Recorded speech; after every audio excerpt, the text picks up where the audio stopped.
இப்ப நாளைக்கு மேட்ச் ரொம்ப ரொம்ப குரூஷியல். இப்ப இருக்கிற மீதி 3 டீம் வந்து எஸ்ஆர்ஹெச், ஆர்ஆர், கேகேஆர். இதுல வந்து எனக்கு தெரிஞ்சு ஆர்ஆர் வந்து ரொம்ப டிப்ளீட்டட் ஆயிருக்கு. பட்லர் போன உடனேவே எனக்கு தெரிஞ்சு ஆர்ஆர் வந்து ரொம்ப கொஞ்சம் பேட்டிங் ரொம்ப வீக் ஆயிருக்கு. இப்ப சஞ்சு சாம்சன் இப்ப போன மேட்ச் அடிக்கிறன்னு ஸ்லம்ப் ஆயிட்டாங்க. சோ ஆர்ஆர் வந்து நான் வந்து ஃபைனல்ஸ் வரதுக்கு நான் வந்து I will not expect. On current form, current team. KKR is playing well.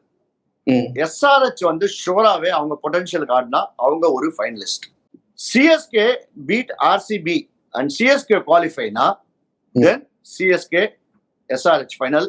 அதுல சிஎஸ்கே மைட் வின். ஃபைனல்ஸ்னு வரும்போது எஸ்ஆர்ஹெச்சுக்கு வந்து சிஎஸ்கே போது அந்த தோனி ஃபேக்டர் வரும். சென்னையில மேட்ச் அதெல்லாம் இருக்கு. ஆனா தப்பி தவறி ஆர்சிபி சப்போஸ் குவாலிஃபை ஆயிடுச்சுன்னா, நான் முதல்ல சொன்னேன் தெரியுமா, இந்த பெங்களூரு அந்த எஃபெக்ட் வந்து ஆர்சிபி கப்பத்துக்கிடும்.